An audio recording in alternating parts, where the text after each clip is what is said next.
That means that it's really lapping some of these production issues. China is back on track. The other, factories are on track.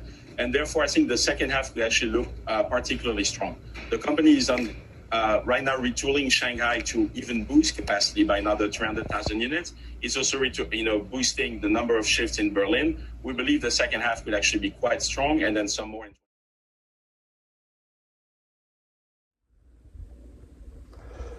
This is Greg for Teslafaninsight. Today, as you saw from our opening, I have a new favorite analyst at Deutsche Bank.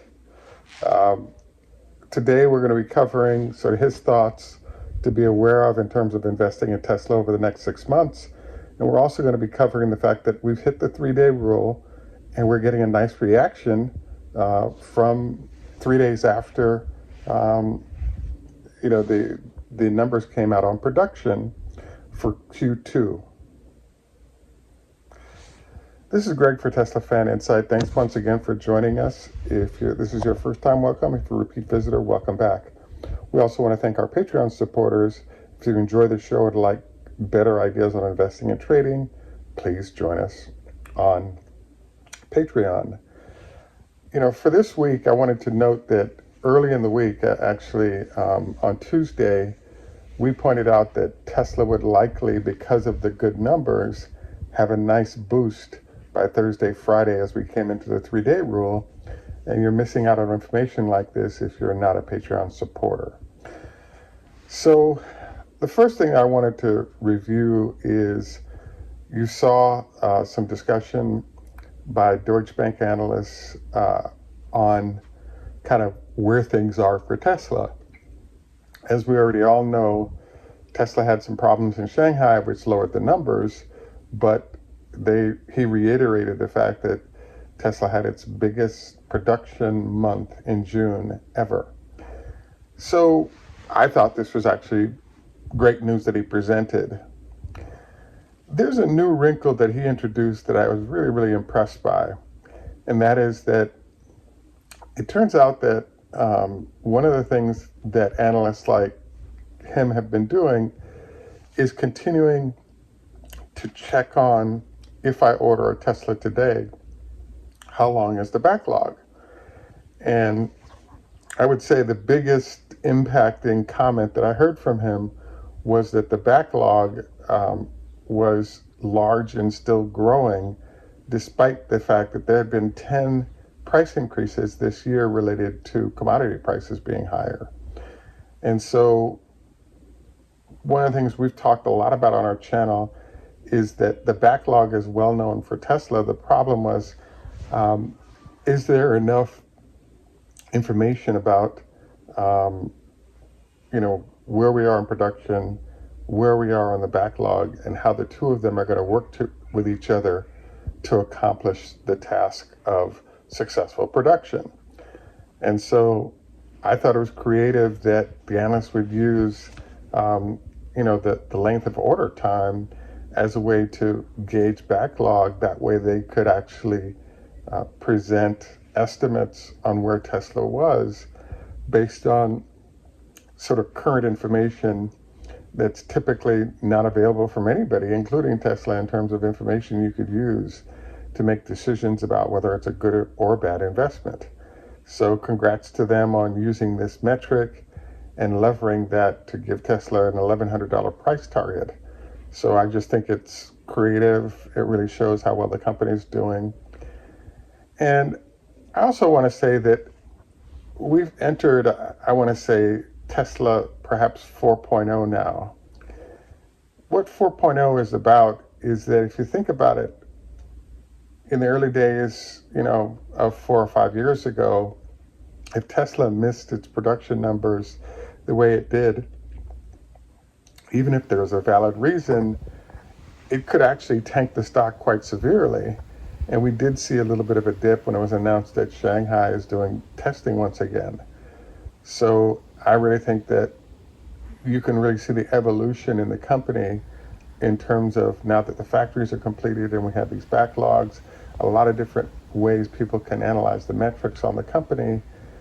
it just really shows that Tesla has moved well beyond the will they or won't they go bankrupt and into the realm of sort of the leading provider of EVs, and plenty of support across some fairly intelligent folks on Wall Street that are thinking through what they're doing and coming up with conclusions that are logical, which is Tesla's the best in the space and is doing great as we move forward. One other point I wanted to cover that he reflected on is that there are some new vehicles like the Semi, like the Cybertruck, etc., and Tesla already has backlogs on its current book of business. But we have these new products that are coming in that are also going to benefit from the fact that there's so much demand for Tesla's products. So congrats on that. The next thing we wanted to jump into is sort of based on the type of analysis somebody like this would do, and they would present this analysis to their customers. We're now in the next phase of what I call the 3-day rule. As you recall, what the 3-day rule is that, let's say, if we look at Fidelity or let's say T. Rowe Price, any of the big money managers, what they'll actually do is pay for the research for most of the major research companies, an annual fee, and then they'll use that research across a number of funds so that it sort of lowers the cost of that. They have their own internal research, but they will pay for outside research. Why is that? As we've discussed numerous times, it's a CYA move. If they did the analysis and there was any error in their analytical points, they potentially lose their jobs. But by getting the support of outsiders, it validates the choices that they've made on behalf of their clients. So what typically happens is right after big numbers come out, particularly on a company like Tesla, you'll have as many as 20, 30 analysts write up reports. And the more thorough entities will take reports from numerous places. And once they have that information, they'll actually have committee meetings with the relevant managers to the stock that you're dealing with.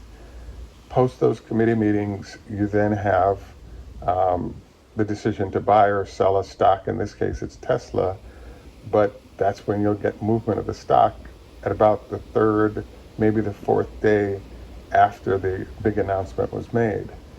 How long will it last afterwards? I think it's a 2 or 3 day phenomenon afterwards that we see the stock continue to move, and I think that'll be the case with Tesla as well.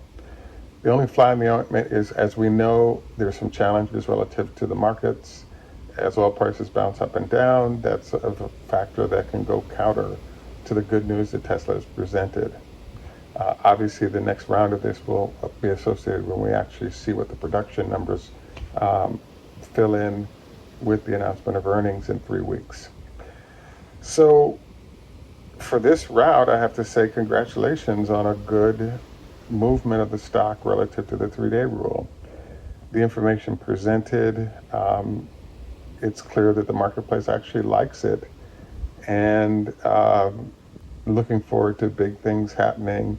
And I think the comments made by our analyst from Deutsche Bank reflects the good news that Tesla is under currently. So I believe the 3-day rule is a success for Tesla. We're up nicely today, and I believe that we're going to see more upward trajectory of the stock. And as we get into the rest of the month, I think we're in a great shape. One other point I wanted to make is that, Tesla did miss the number for a very good reason. And I was also impressed at the response of the marketplace by the fact that Tesla was going to do shutdowns at a number of facilities in order to upgrade equipment and then be able to produce at higher speeds across all the manufacturing plants. I think this is awesome because it could be perceived as negative that you're not, everyone isn't being upgraded sequentially, or there could be a negative take on this, but I just think we've moved to a 4.0 Tesla where people believe that they can get it done, and they have been getting it done, and the vaporware presented by others like GM, people are not believing that. So therefore, we're in great shape. So I want to thank you for taking time out to join us. Would like to next move to our health tips. Just a reminder, prior to lovemaking, don't forget no more than a salad as a way to make sure blood flow is maintained to the entire body. And if it's just to your stomach, it's no longer available to be available for other activities. Anyway, this is Greg for Teslafaninsight. Tschüss German, au revoir French, Lehitro, Hebrew, Hoda, Hefes, Farsi, Zdravstvuyte, Russian, Ni Hao Ma, Chinese, Konbanwa, Japanese. And in Jamaica, we say, enough respect, walk good man. Thanks for joining us. Have a great day and bye for now. Mark? It's Renew Physiotherapy. Great. So Mark, every day we do a different exercise, and just wondered what you recommend that people do every day relative to the back. If you could only do one exercise, what I would do would be to put your hands on your back like this. Do a back bend. Nice and easy, 10 times. Okay. And that will counteract all of the bending forward that we do throughout the day, whether it's sitting at the computer, sitting in the car, bending forward to get things and pick it up.